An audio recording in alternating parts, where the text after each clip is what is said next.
Welcome to Money on Tap.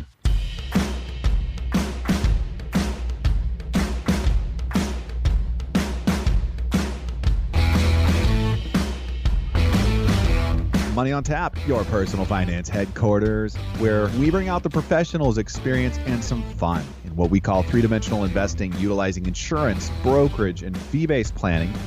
That's what we do on this show. We look at all sides of the issues, and we bring a fully independent planning perspective to the table.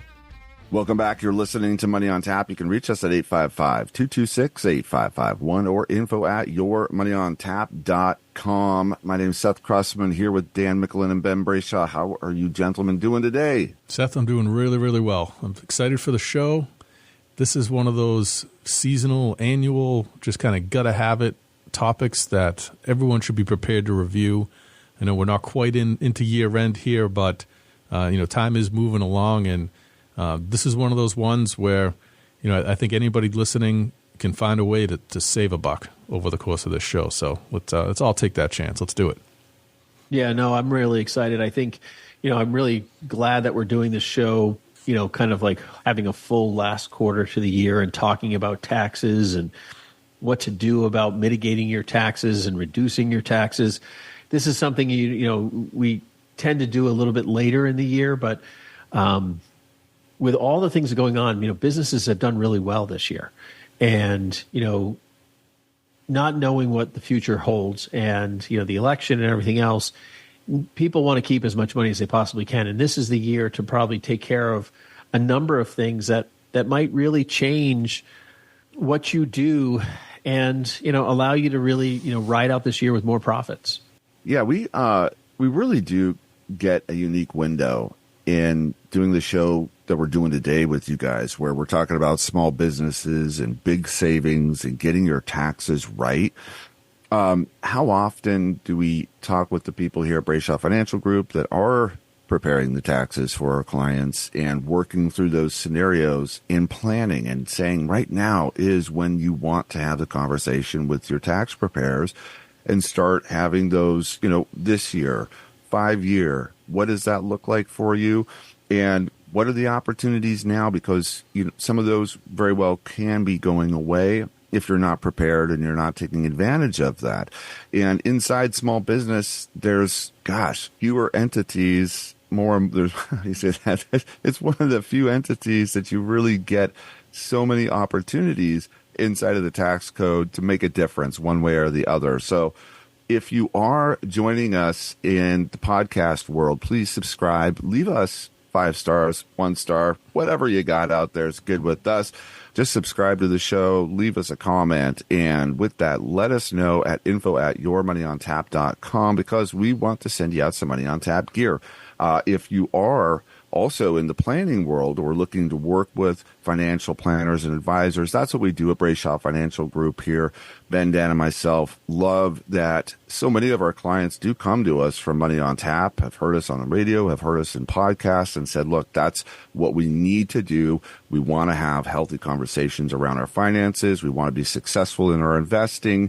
And there's so many conversations, and it's such a broad universe that more than likely we're going to uncover some things that you just haven't considered yet and want to have that conversation, in a very healthy, well thought through planning way. And that's what we love to do when we're not doing Money on Tap for you guys. Yes, this is Money on Tap. And with that, we are doing the small business, big savings, get your taxes right show. And it's time for Money in the News. From Yahoo Finance, Why Investors Turn to ETFs During Times of Market Stress. This is written by Jared Bilkery. And ETFs is a tool. It's an investment product. It's something that we've used quite extensively here at Brayshaw Financial when we design portfolios and make recommendations. So it's something that we've liked for a long time, but it's something that the market has taken note of as well. The size of all the total investments in the ETF world has doubled since 2019 from $3.5 to over $7 trillion. So that is a rapid expansion in terms of the total volume of money that's gotten placed into this particular type of an investment. And We've done a number of shows on this, kind of breaking down the different tools available and how they differ from what's more commonly known, which is the mutual fund. Again, it's a bundle, it's a collection of stocks, but ETFs offer a couple of pretty distinct advantages that make them a little bit different from mutual funds, and the market's taken note, is what this article says, particularly in times where there's turbulence ahead. Yeah, I think ETFs have played a major role in a lot of investing. I mean, people say to us all the time, be like, because we invest pretty heavily just in individual stocks, and ETFs have their place. And I think I'm more of a proponent of ETFs than mutual funds. And I think some of it has to do with, how the structure of ETFs are in the creation redemption process. And what happens is, ETFs, versus mutual funds is that a company can change out an ETF's underlying holdings without creating a taxable event, unlike mutual funds. Mutual funds have that kind of, as they buy and sell, you get those, short and long-term gains, where with ETFs, they can get rid of, JP Morgan and put in Exxon, and you never even see a taxable event because it trades like a stock. You actually own that ETF, and when you sell it, you pay the gain from there. So ETFs offer that. They also offer vertical investing, so you can get very granular in what you're doing. So you could say, I want to own, and I use this example all the time, a gold ETF, and you might have a gold miner, refiner, a gold transporter, a gold insurer, but everything is going to be gold-based if you feel like gold is the investment you want to be in. So you can get really very intentional about where you want to put your money with an ETF. But I thought, Dan, it was extremely interesting because I hadn't thought of these numbers. But if you wanted to buy one share of every stock in the S&P 500, you'd have to lay out $105,000 to buy them. But if you wanted to buy the index based on its weighting, you'd need over $15 million to do that. I was shocked by the number. And that's really a great illustration to why ETFs have so much value for people who have smaller portfolios and really want a diversified perspective. But the demand for ETFs has grown astronomically because of this one trait. Plus, the fees are pretty low for the most part. But I say that in one breath, but in another breath, ETFs can be very expensive too, depending on what the underlying holdings are and the creation of it and the management fees and so forth. So you have to be careful. Yeah, the innovation of the ETF, along with indexing, really becoming one of those primary strategies that the industry as a whole has shifted towards, has created some unique opportunities because there's the availability of the market in so many different ways, and the efficiency that those can offer you in lowering the fees and that barrier to entry just becoming so much easier for people to participate in the market without, having to jump through XYZ, hurdles, you name it. And so there's just a lot of factors in there that have just opened up the ETF world for not just the advisors like ourselves and the 401k world, which primarily 401ks are going to be in the mutual fund world. That's just what they typically do. But, the average everyday investor that's looking to, participate, and sometimes that's even on a day trade availability. That's one of the advantages that ETF can offer, is that liquidity within the day. You can be in and out of an ETF. You guys, we have some interesting news here to cover with you, and that's Lawmaker, who owns a grocery store chain, issues a grim warning over the Harris price control plan and cites it as reckless. And this is brought to us by Fox Business, Alicia Warren. The Ohio GOP Republican really argues that U.S. consumers will be left with fewer choices like Cuba and Venezuela. And this was the in response to the U.S. grocery stores may be unrecognizable under the Kamala Harris administration, as the Republican lawmaker warns of the ramifications of price controls. And this was a statement issued by the Harris plan, that there was an attempt to, or a possibility of, combating high grocery store prices by limiting some price regulations or issuing some price regulations in there. And this is one of those things that I happen to completely agree that anybody saying something like this just sends red flags all over the place, because you know what, we've seen it before in places like Cuba and Venezuela, and those are definitely that's some clickbait material there for you when you start throwing those names out there. We get it, that's for sure. But you got to really be prepared here, people, when people are being willing to say things like this in a public arena. And this is not a statement that's being taken out of context, really. It's being put out there for everyone to take a look at and say, is that a real option? Can they start to use price control so that, items at the grocery store that have gone through an inflationary period and are what they are today are now limited in what they're able to be sold for at the grocery store. So that is one thing that we just do not see or have inside of our economy or here in the States. And with that, there's a lot of conversations to be had here.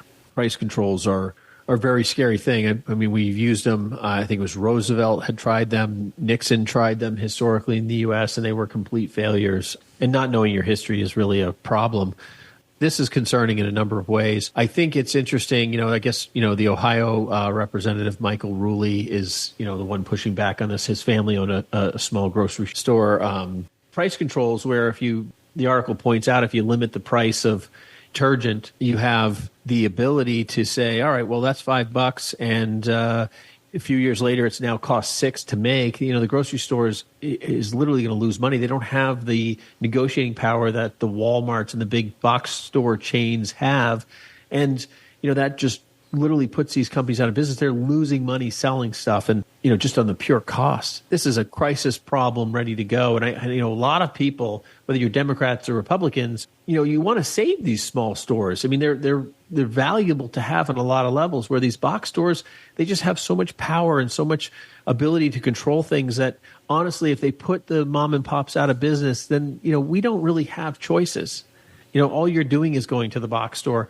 And I'm all for capitalism and taking advantage of the box stores for what they're good for. But some of these smaller stores, they add the intricacy of some of the specialty goods that make them really, really valuable. I mean, whether it's a health food store or just a regular local store, you're grabbing a gallon of milk because you don't want to drive all the way to the box store to go get it. These stores play a piece in our life. And if we don't protect capitalism in this country, we're going to indirectly hurt small business opportunities. And America drives off of small business. I mean, literally drives off of it. And that's just a huge, huge problem. Yeah, when it comes to this particular issue, I mean, the Ruley brothers have been in the grocery business since 1917. So this is a multi-generational family entity here. So I'm going to go ahead and take their word for it on price fixing and on how do you maintain a grocery store. But one aspect of the proposed legislation I do find interesting, is the notion of, when the government is able to spot clear price gouging, which I think happened in a number of different arenas, through the pandemic and since then. And we talked about the effect on the price of lumber on a couple of shows when we were doing in the sector series. I think that there are some opportunities that some of these major retailers kind of seize upon when things are tighter, things are difficult, or supply and demand scale falls a little out of favor for the consumer in any given product, that they're really willing to milk us for it. And I'd like to see some controls put in place when that's coming. I don't think price controls is the answer, although I don't think setting the price of eggs is going to, launch us into Cuba or Venezuela starting tomorrow. I think this is being overstated a little bit there, but the idea of real socialist agenda and communist style, shopping, I can speak to secondhand experience with my wife growing up in Eastern Europe.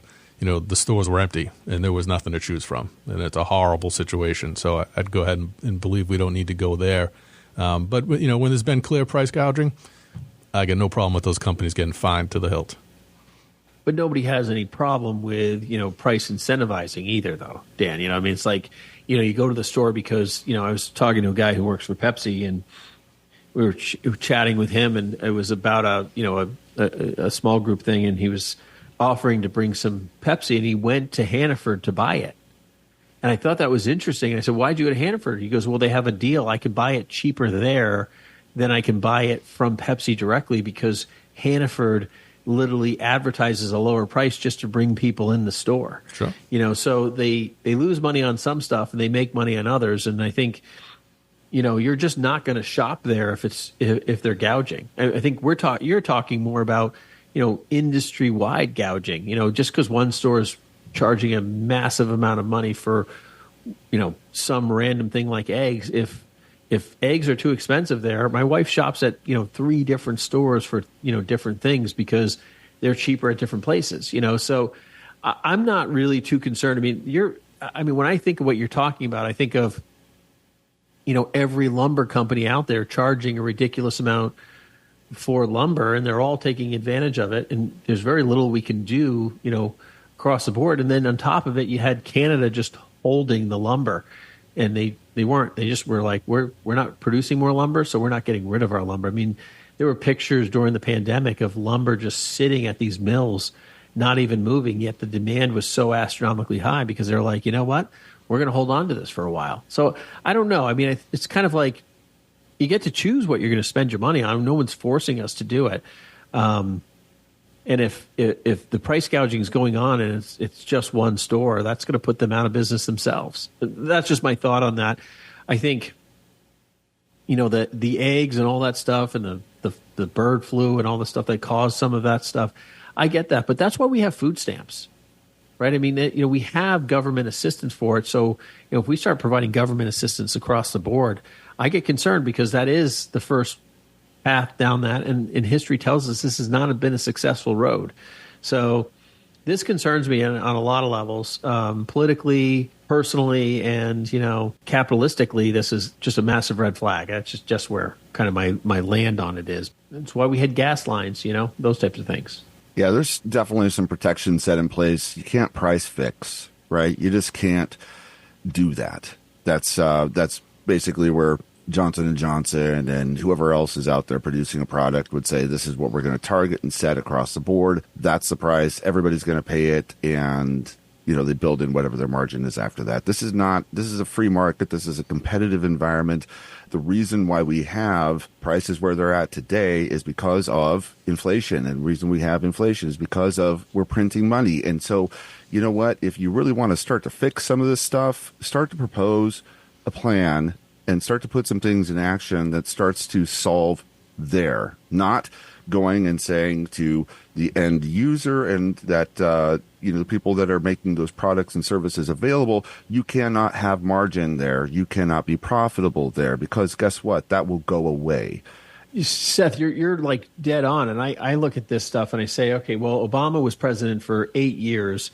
And we have these problems. Trump was president for 4 years. Now Biden's president for 4 years. Out of this last 16 years, 12 of them have been controlled by the Democratic Party, and yet they blame everything on Trump. I'm turning my head and saying to myself, these initiatives that they're doing, whether it's national health care or all these different things, they're literally driving prices up. I mean, this inflationary scenario is a lot of that. Now I can turn back and I can make the argument, well, the national debt went up $7 trillion and so forth. And I can say, well, then you can turn back and go, we had COVID, and you can go back and forth. But the truth is that the policies for the last, 12 of the last 16 years are driven by Democratic forces. That is the majority of our inflationary policy stuff. I mean, you just can't undo all that stuff. I mean, I keep going through that. And then it's just one thing. I mean, the Democratic Party has controlled the White House for the majority of the time over the last, 40 years. And I think we're looking at spend. And yet we have to grow our GDP. We have to get our economy producing enough revenue and make ourselves good exporters. You just can't keep putting our finger into everything and saying that we're just going to control that. I mean, we have subsistence programs. People have to learn stewardship. There's so many details to this. We have an educational system that's just breeding the idea of materialism. You have to have more. You're entitled to this. This is what you deserve. And that's, unfortunately, you don't deserve anything. And until we get that mentality back, you have to earn it all. We have a fundamental problem in this country, and putting price fixes in place is just not going to teach that. It's only going to drive that more. And entitlements are really not the way to go as a country, but that's getting maybe too political. But I think we need to really get our country in shape in more ways than one. But stewardship is going to drive this more than anything. Yep. Nobody's done it yet. And it would be really great to see somebody step in and take care of some things like stewardship and start to look at some of the underlying causes, conditions, not just appealing to a voter base out there with something as ridiculous as this. I'm sorry, that's not going to work. Anyways, you're listening to Money on Tap, and we have a show that's for you. Are you in small business? If not, are you looking to get into small business? If so, you do have some really big savings, and getting your taxes right is what this show is all about, and it's for you. You're listening to Money on Tap. You can reach us at 855-226-8551 or info@yourmoneyontap.com. Don't go anywhere. We will be right back.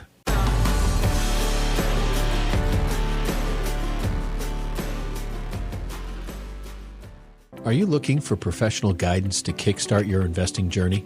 Look no further. Brayshaw Financial Group and our planners are here to help. Our team of experts will provide personalized advice tailored to your financial goals. Visit BrayshawFinancial.com today to schedule your free consultation. Brayshaw Financial, investing made easy. Thank you for joining us for Money on Tap. You can reach us at 855-226-8551 or email us at info@yourmoneyontap.com. And now, more of this week's show with Ben, Seth, and Dan. Welcome back. You're listening to Money on Tap. You can reach us at 855-226-8551 or info@yourmoneyontap.com. Thank you for subscribing. Appreciate you for doing that. And when you do that, make sure that you leave us a note at info@yourmoneyontap.com. We want to send you out some Money on Tap gear. And today we have a show that it is probably one of our most requested shows, most listened to shows, most critical for people who are navigating small business or tax, which happens to be pretty much about everyone that's here with us today. So welcome if that's you. You're going to want to make sure that you have a pen and paper handy, because what we're going to be talking about today, you're not going to remember it all, and you're going to want to start to apply and put into practice and have the conversations with your CPA, your tax preparers. Oh, yes, by the way, we do have those people available for you here at Brayshaw Financial Group and Money on Tap.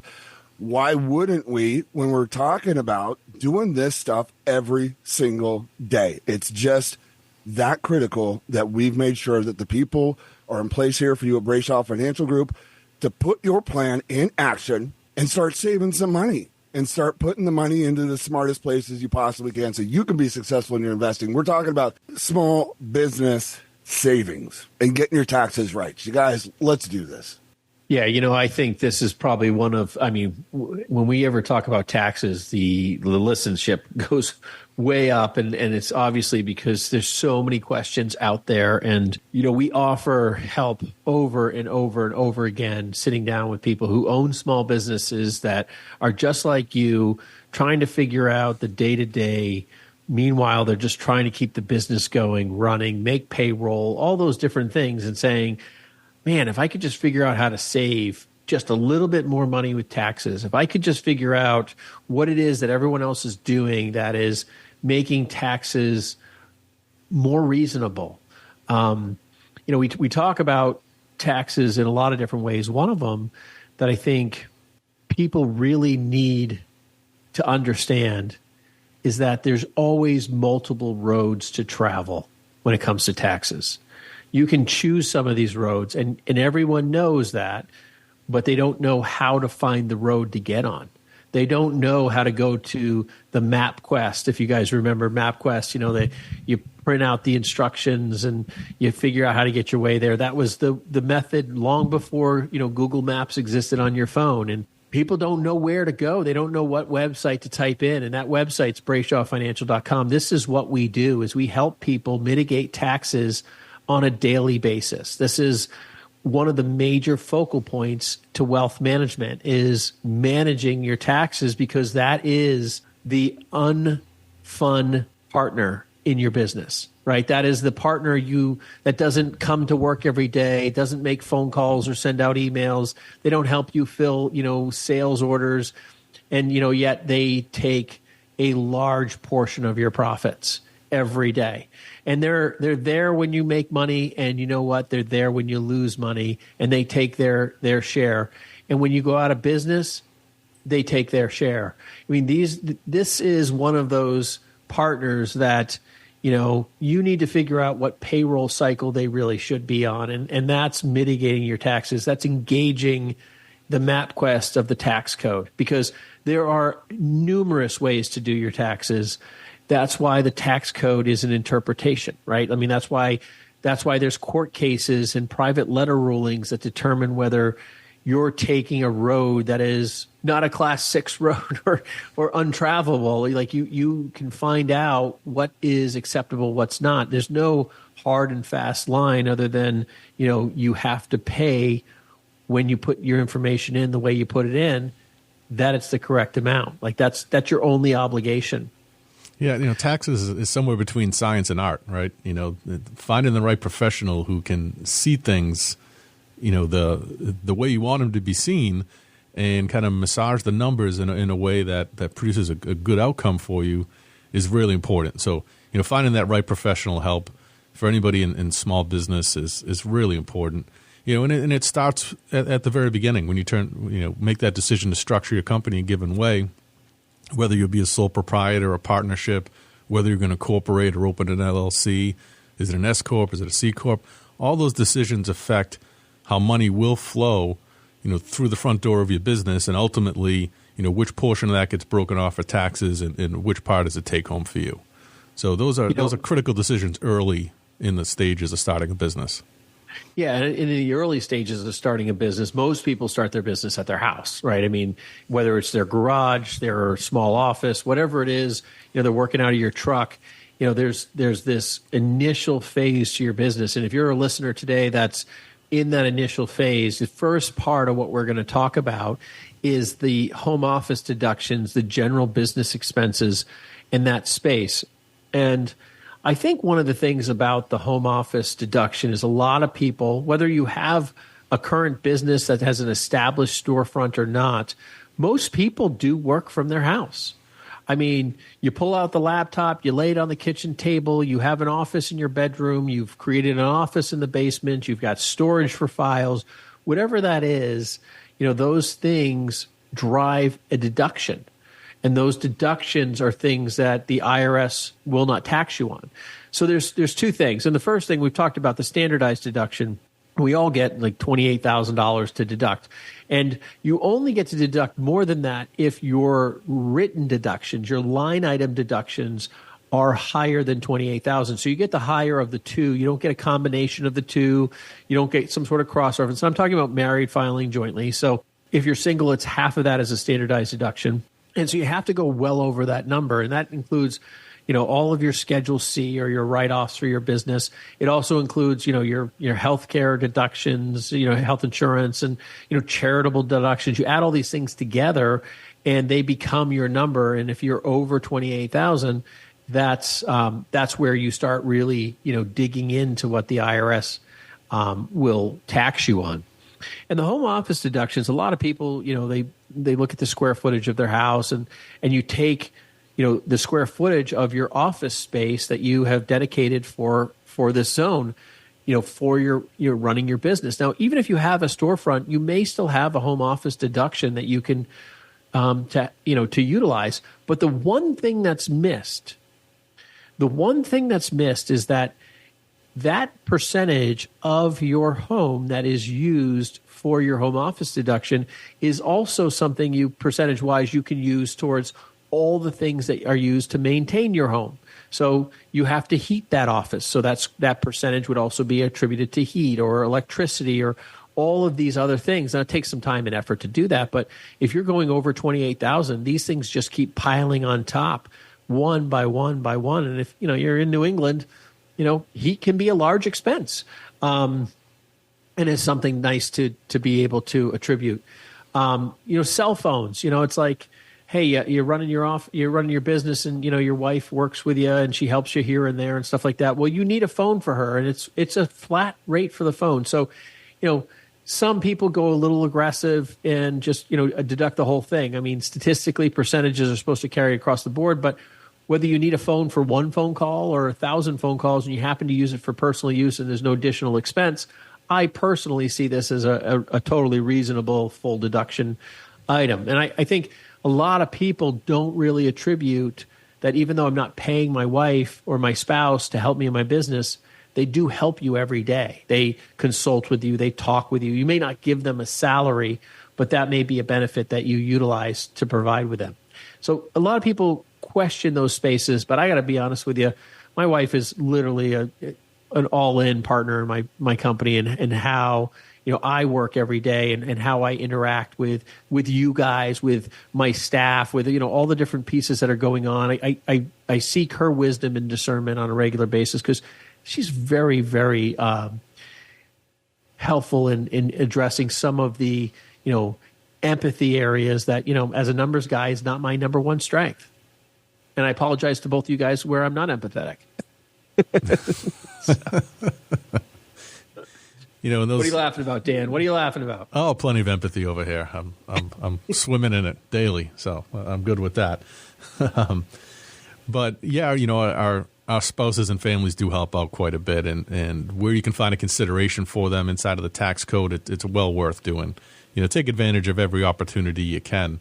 But the other expenses that you have that are deductible are the things like wages that you pay your employees. Of course, if you get to the point where you begin to add people to payroll fully, so they become, not just, family member who you consult with, but you're actually putting people onto payroll, of course, that's an expense to the business.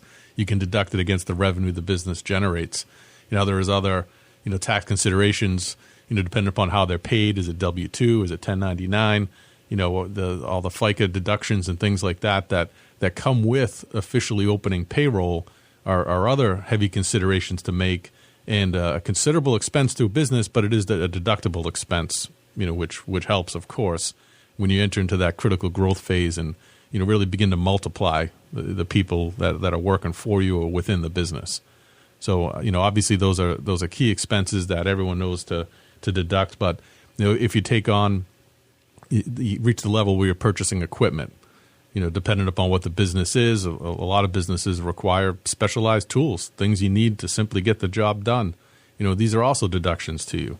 If you branch out, you leave the garage, you get out of the house, and you have that secondary work site, again, obviously, these are expenses to the business. These are all things you can use to help improve the bottom line and potentially create write-offs to work against your revenue. And all of these things are steps that you want to take. But as you're growing, what's a common issue is people don't necessarily keep great records of that stuff. You're much more concerned about the phone ringing, what that customer needs, just getting the job done.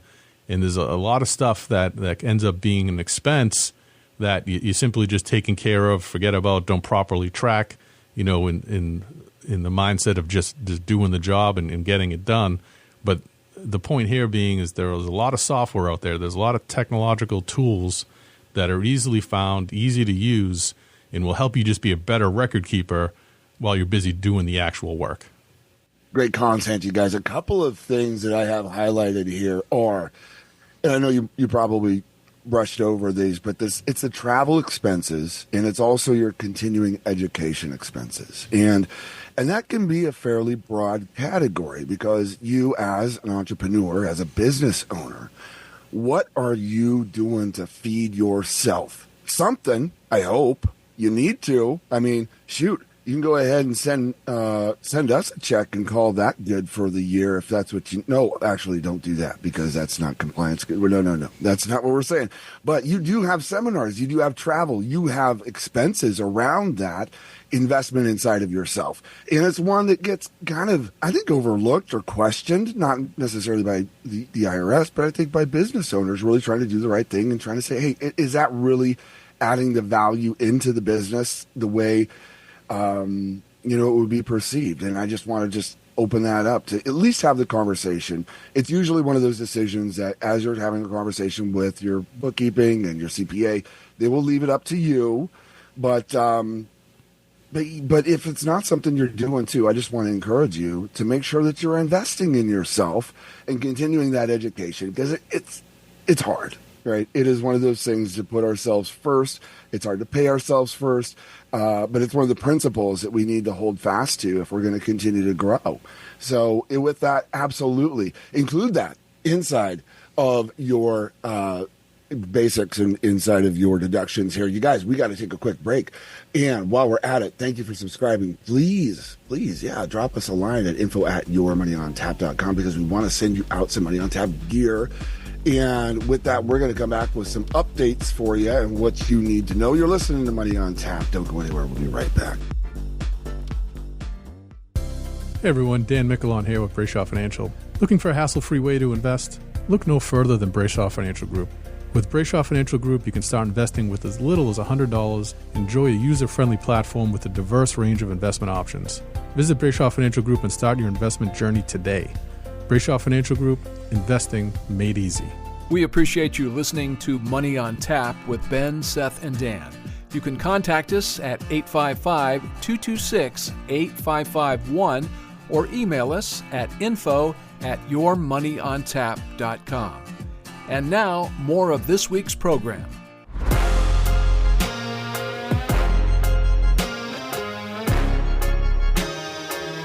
Welcome back. You're listening to Money on Tap. You can reach us at 855-226-8551 or info@yourmoneyontap.com. We are in our small business, big savings and getting your taxes right show. And it couldn't be a better time because guess what? Your CPAs and tax pros are they're hanging out. They've got light duty going on still. But they're about to head into a busy season. So you're going to want to make sure that you get this information and have this conversation soon. So with that, we're here for you to get some of the changes that you need to know about that's been happening right now. Yeah, so Seth, I think that most people just need to rush to their CPA's office and get this planning done before the end of the year, which is I'm glad we're giving people a good track to run here before they do get totally buried again. But for a lot of people, we talked, Dan, you mentioned W-2s and 1099s and stuff like that. I want to go into this a little bit. So there's a conversation between hiring people and, basically hiring contractors to do work for you. And, the reason you want to hire people is really just to bring them in the office, manage an environment that needs to be more productive. When it's a contractor, you're people are like, well, I pay more for contractors than I do for, an employee. And sometimes that's the case, but sometimes it's not. And you have to evaluate, are you paying you're paying Social Security tax, FICA, all this stuff for your employees, maybe health insurance, retirement benefits. You add all this stuff up and you figure out, hey, what does a contractor cost? And for somebody who works for you regularly, potentially turning them into a contractor might make sense. And for them, not only could you pay them a little more and maybe even less than what you would pay with all those benefits, but two, they get the deductions that we're talking about for small businesses because as a contractor, you can actually then deduct your cell phone, your home office, all those things we talked about earlier. And so that is another selling point for somebody.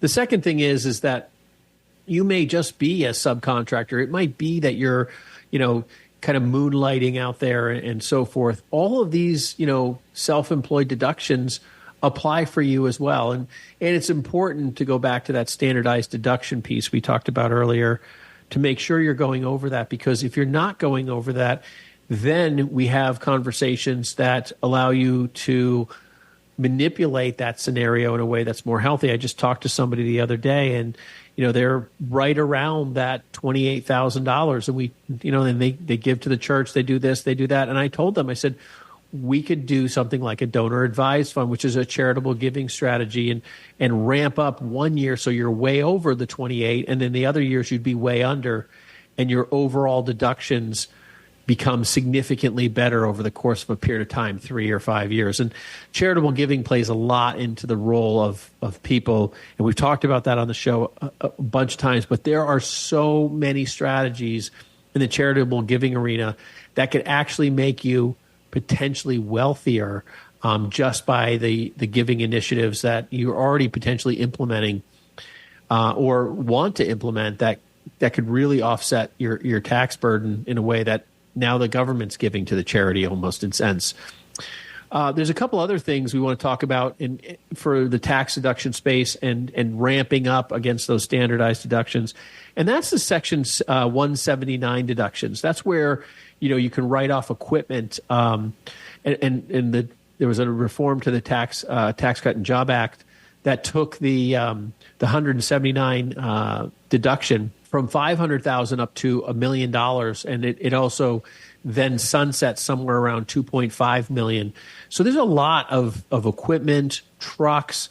You might say, hey, listen, my trucks are all breaking down. I'm ramping up and forward depreciating that entire vehicle in 1 year could really send you way over the $28,000 plus all your other deductions, and then the following years you're way under the $28,000. There's a lot of these things that you can do, and we talk to people. We're like, listen, you know what? You know how much you saved in taxes? That paid for a third of your truck or half of your truck.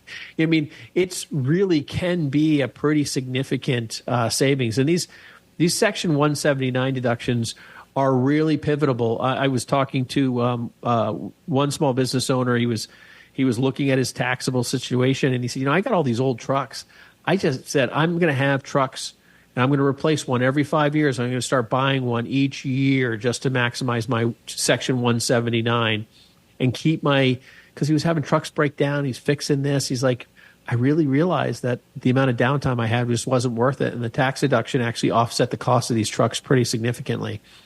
So there was that Section 179 is a key player. But when it comes to tax planning, and I try to explain this to people, you have to plan. People think they're just going to solve it in January, February, March, April, and they're going to be better off if they sit down. No, you need to do it now in the year you're trying to plan for. I just reached out to a business owner getting a large settlement from a case, and I talked to him briefly, and I just said, we need to plan now because you know what? That distribution, I guarantee, is going to come at the end of December, and you're not going to be 100% prepared for it.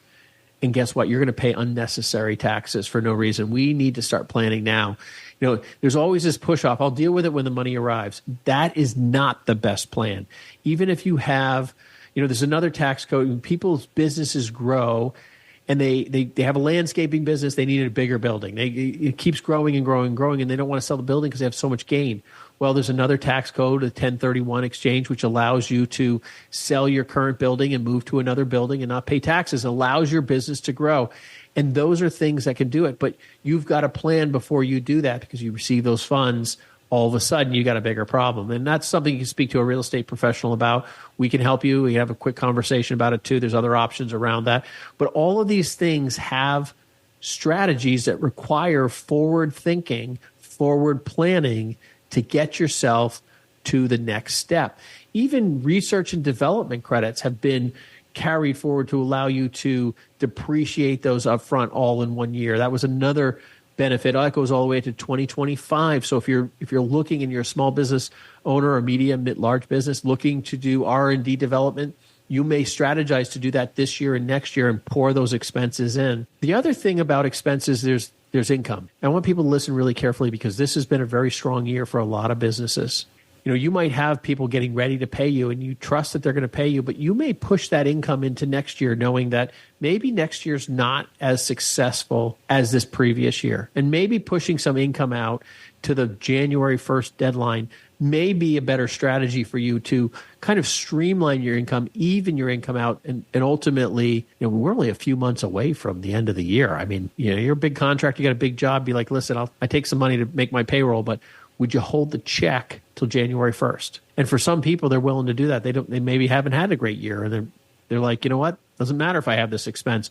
Strategizing around that now is a huge way to mitigate taxes over long haul. Dan, you said something earlier that I think is remarkable. The CPA is about the here and now. They're about saving you the tax dollars today. Real tax planning is looking at not just your 1 year, but your 3 year, your 5 year, your 10-year tax plan, because that's where you mitigate the most taxes, is strategizing around that. We talk about this constantly, and I feel like sometimes it falls on a lot of deaf ears. People don't pick up the phone and call us. They don't call their CPAs in time. I mean, we talk to CPAs constantly, and people are not taking the action they need to do, and then they wonder why they're paying so much in taxes. It's horrible. And I appreciate you saying that, Dan, because the here and now is not what's relevant.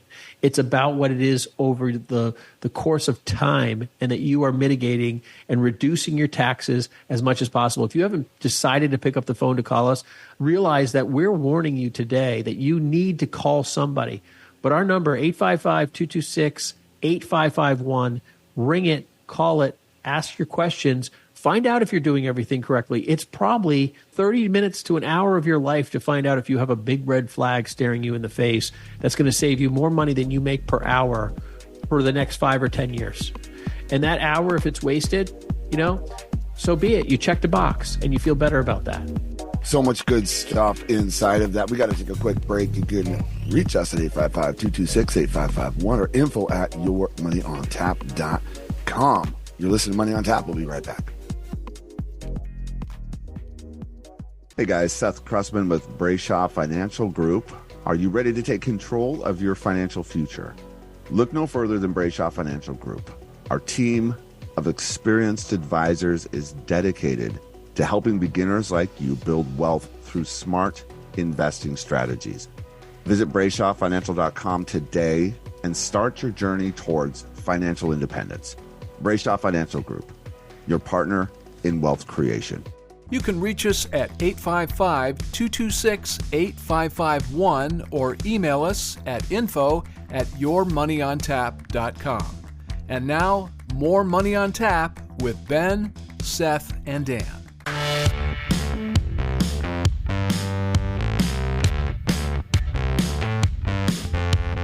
All right, I am sure that your hands are tired from taking so many notes. One of the thoughts that we had here for you, and by the way, you're listening to Money on Tap, and you can reach us at 855-226-8551 or info@yourmoneyontap.com. One of the things that we wanted to add here for you is asking the right question, right? Because so many people are listening. They're like, well, I'm a W-2 employee, so really this doesn't apply to me. And a lot of the time the questions being asked is, should I get a side hustle? And I want to change that for you and say, what should I get as a side hustle? Because there is this is a black and white. Yeah, you should. So, we've done a show on side hustles if you're looking for some information and some ideas or how to get to getting the ideas. Go listen to that Money on Tap. But you can just start Googling, and maybe you're doing something that's more of a hobby right now, and maybe it's just a matter of kind of wrapping the tax code around that, and that becomes, your thing. And all these benefits, or a lot of these benefits, can start to apply inside of this for you. Wow, what a difference maker. Yeah, another idea for business owners too is we mentioned this at the beginning of the show about family involvement. Well, I believe here in the state of New Hampshire, and check your state, children are able to start working inside of a partnership or a sole proprietorship beginning at age 14, and they can have earned income up to $12,550 per year that they pay zero income tax on. Be below the first threshold in the income tax scale. And because they're children of a closely held business, a sole proprietor or a partnership, you can, as the business, you don't need to withhold for FICA, for all the W-2 type tax withholdings, so they can reduce the expense to your business. And in the end of it, a great idea for the development of your family and for their financial well-being is they can make a Roth contribution. So you can take about to half of that income that they've earned, up to that $12,550 limit, and make a Roth contribution for them before they turn 18 and get them really on the right track towards retirement. And just a really strong lesson about savings and planning, and all done within the business that's a closely held family entity. They do need to show up, and you do need to pay them a relevant wage, similar to what other people who do that same work would earn. So this isn't like a total freebie, but there's a great lesson there and a great opportunity to get them a real head start. Dan, I've taken that, personally, from another level. Both my older kids have worked for me. One's out of college, one's in college, and he still does work for me. One way of dealing with, college tuition and so forth is like not paying the taxes yourself. And what's great about having him work for me is, he's very good at what he does, but, a little extra money goes to him per hour on a work basis, and it helps cover some of the college costs. I don't have to pay the full taxes. It's totally a reasonable wage, but it's not, it's not obnoxious. It's not breaking the rules, but it's what he does. He works full time, summer, winter breaks, during the school year. It's great for him. He doesn't have to leave his dorm. He can do the work remotely. So that's been really great. And, I don't personally subscribe to my other two kids. I have 4 kids, 2 are under 18. I don't do that. I really do hold the line that my kids have to work for me. So I think, some people just do it arbitrarily. I've heard people say, I just do that and whatever. And, you teach his own prerogative. I'm trying to hold a more, stringent personal ethical line on that. Though my 17-year-old son does do some stuff for us. There's no way I'm going to pay him $14,000, for, some miscellaneous oddball once in a blue moon things. It's my kids, have currently worked or do work in an active capacity. That's a personal integrity issue I have. And so I'm one to, look at the gray areas and say, hey, this is reasonable. I really do think that there's an integrity level to our tax code as well. So I don't care if someone does that, but, I'm also not the person standing in front of the IRS during an audit. So I want to make sure that I can answer for everything I can do. I know we were going to go into this next, but I think because I'm talking about it, audits are really something people are scared of. It's highly unlikely you're going to get audited if you do your taxes pretty well and you use a decent CPA. But the IRS is, obviously upped its staff members, and that's concerning. So what does it come down to with an audit? It's document. You get audited, you're going to be sending boxes to the IRS. It's hard to believe, but that's what it is. Credit card statements alone are not enough. They want to see receipts. They want to see, that if you're deducting a meal, there's not 5 kid meals on there unless you're, taking out somebody's family for dinner. And you can, so when I go out to dinner with people and we're talking business or whatever, I write the person's name on the receipt. It gives me a memory. I have it in my business calendar. These are the people I had dinner with. These are the people I had lunch or breakfast or a coffee with. That's a must for you to do. If you're trying to pull all this stuff together later, it's horrible. You have to keep your documents for 3 years. I keep mine for 7. The IRS can come back at you for up to 7 years, where they have to prove you've done something wrong. At 3 years, you have to prove you've done it right. That's kind of the standard. But, I keep my stuff even longer than that. I just, I got files at home and great. Hey, additional business expense. I lock them up. I keep them, chained down, but God forbid something happens, they're available. Those are just good standards to have. We did have a lot of people have side hustles. Seth, we talked about that. And we have people who do side hustles just for fun, and they lose money at it every year. They do make some, but they lose some. They're businesses that might take off. They might do something. And, the IRS starts, really getting into questions about side hustles, losing money every year after like 3 to 5 years, because most businesses don't really make money right off the bat. And so that's normal. So if you're doing a side hustle, you're doing photography, you're doing this, you want to buy a new camera, you can deduct those things.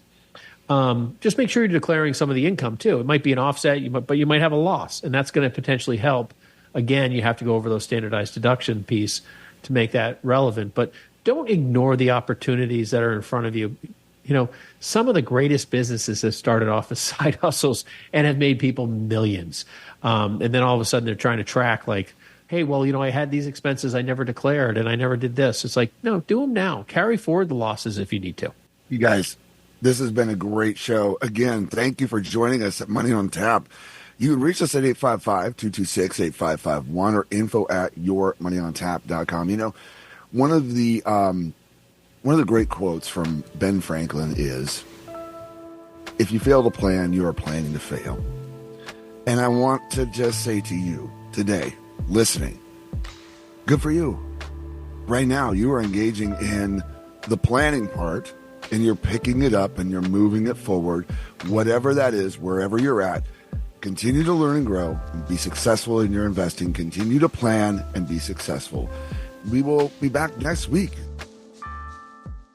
The views expressed are not necessarily the opinion of this radio station and should not be construed directly or indirectly as an offer to buy or sell any securities mentioned herein. Investing is subject to risks, including loss of principal invested. No strategy, product, material, or tool mentioned can assure a profit nor protect against loss. Please note that individual situations can vary. Therefore, the information, products, materials, or tools mentioned should be relied upon when coordinated with individual professional advice. Past performance is not a guarantee of future results. This show may be subsidized in whole or in part by a product sponsor or issuer. Securities and advisory services offered through Osaic Wealth Incorporated, member FINRA SIPC, and a registered investment advisor. All other services offered through Brayshaw Financial Group LLC are independent of Osaic Wealth Incorporated. Osaic Wealth Incorporated and Brayshaw Financial Group do not provide tax or legal advice. Main office is located at 116 South River Road, Bedford, New Hampshire 03110, and can be reached at toll-free